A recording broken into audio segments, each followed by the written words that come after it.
Welcome into One of One Sports. If you looked at this weekend's college football games, we've only got 2 ranked games. It seems like maybe, one of the slower weeks, but last time that looked like it was the case, there were upsets everywhere as we, kind of warned you guys about making an upset alert video, the only one we've done this season.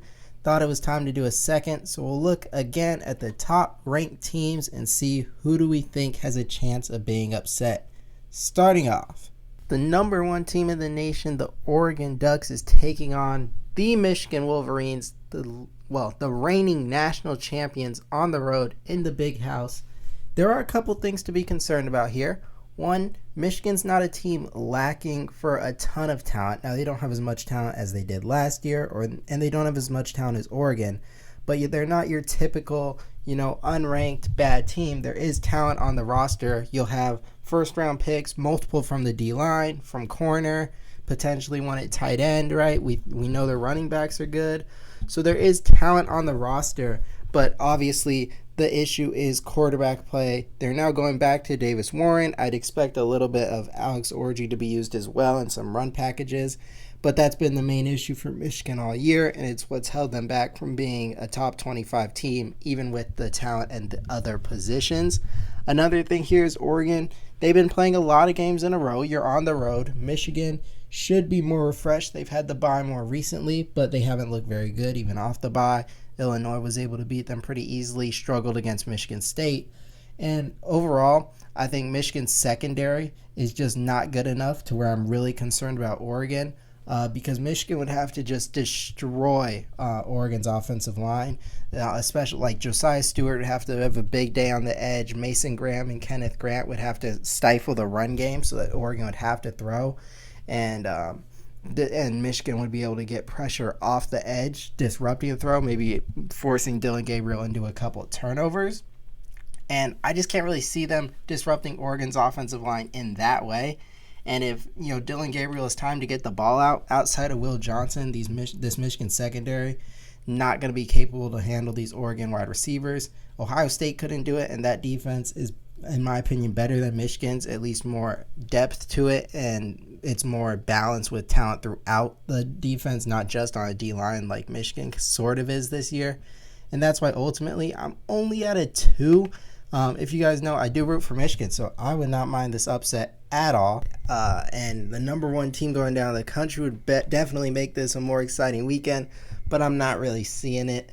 Moving on to Georgia, Florida. Actually a bigger point spread than Oregon, Michigan. But I'm slightly more concerned. I'll give the exact number in a second here. But just because, again, Florida, like Michigan, I was saying, a team with talent. But I think DJ Lagway at quarterback, yes, he's inexperienced, could make some tough mistakes, and he's going up against Georgia in like a big rivalry game. Going to be a tough environment against a really good defense with a great defensive head coach in Kirby Smart. But we know how talented he is. We know the upsides there, and there is big game potential, and Florida's just so much more explosive on offense than Michigan is. Whereas Michigan, I just don't see having enough firepower to keep up with Oregon. Florida, I think, has the potential to put up some points on Georgia, and we've seen Carson Beck can make some mistakes. Now, Florida is going to be missing Wilson, who's one of their better skill players, and Marshall, who's a pretty good corner for them. So that does hurt them, and I think Georgia is going to be, clearly more talented team, and I think clearly a better coach team, and I think they'll do better on the line of scrimmage based on what we saw from Texas. I do think there's the chance, though, of putting the game in Carson Beck's hands and he makes some bad mistakes, which he's been prone to do this year, and DJ Lagway just has a really great game living up to all that potential he has. I think it's a slim chance, but I do think it's slightly higher than Michigan beating Oregon. I'm going to go with a 3. Miami Duke, probably the one I'm least worried about this weekend. Duke just got +6 turnover margin on SMU and still lost the game. Miami, too explosive for Duke to keep up, in my opinion, even if Cam Ward turns the ball over or Miami doesn't show up like they've done in some games this year. I still think they're just too talented, and if they found a way to win those other games playing badly, I definitely think they'd find a way in this one. I'm going with a 1. I just don't see it. Moving on to our next slate of games, we got Kentucky at Tennessee. And this is a game where we've seen Tennessee. Well, we've seen Kentucky compete with Georgia and upset Ole Miss, which was on the road. Georgia was, I can't remember if it was at home or on the road for Kentucky.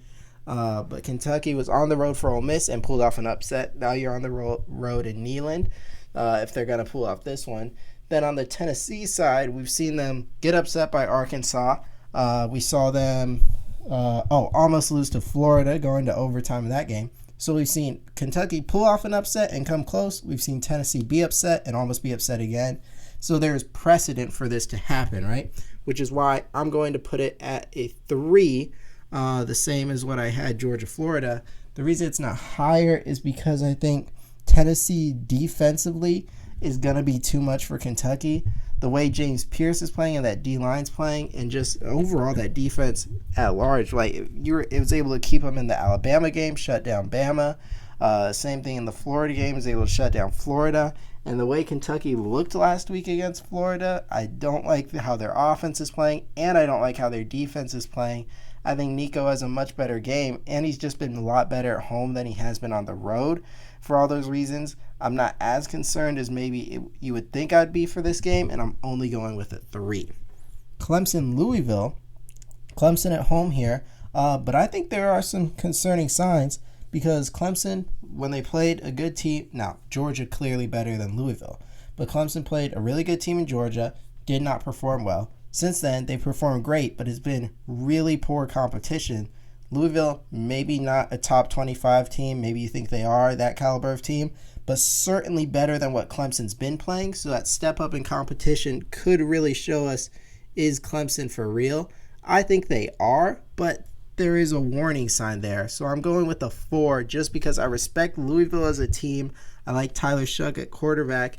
I like Ja'Cory Brooks at receiver. I think there's a chance they can make some plays on this Clemson defense. And I don't think Clemson necessarily has a ton of depth where, later in the game, or parts where starters are out, Louisville could perform well. And like I said, the step up in competition could potentially expose Clemson. I don't think it will, but just a slight concern. Good quarterback, good offense, step up in competition. That's a 4 for me.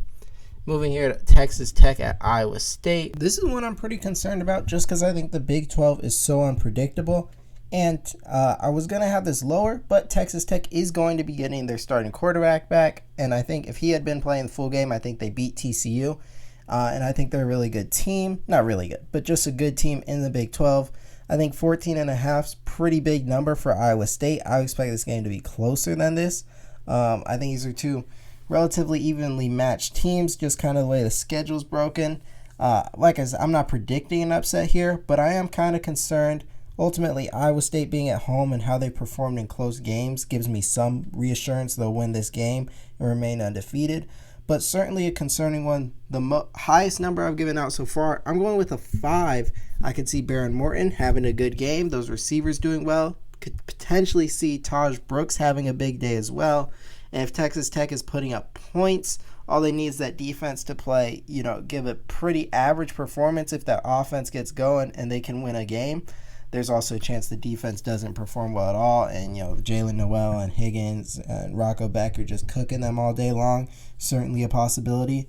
But like Texas Tech, you saw in the TCU game when they were up 34-21, they're performing well. Morton eventually goes out. Things kind of go south. But you could see... and they've been performing well in the Big 12. You see how they could be a competitive team against Iowa State and potentially pull the upset. I would be concerned if I'm a Cyclones fan. I think I'm putting them on upset alert. This the 5 is a little means I'm pretty concerned. Let's put it that way. Final set of games. We got Indiana at Michigan State, and I'm actually very concerned. I'm very concerned for Indiana here. Because I don't know if Curtis Rourke's playing. Yes, they beat Washington with their backup quarterback, but still, you would think the team's not as good with the backup as the starter, right? You assume that's how it works. And Indiana's been rolling. They've come out and won every game by double digits. My concern is if they're in like a dogfight close game, are they going to be ready for that sort of situation when they haven't faced it yet this year? Because I think Michigan State has potential to keep it close, and if you let them hang around, keep it close and you're in this tight situation. Is Indiana prepared for that? I'm not sure. I would assume so. Their coach has been great so far this year, had them ready for everything that's happened so far. There's nothing to like point out that they are to kind of demonstrate they wouldn't be ready for that, but I think it's a concern when you've never had a team deal with that. Also, you could always have, this is their first time really dealing with success. You're 8-0 at this point. You just had game day. That was a really big moment. Could you have a letdown, or people, on the team buying too much into the hype, not going to continue performing or preparing for games the same way they were? I think there's a lot of outside elements with Indiana going on the road against Michigan State, who just lost to Michigan.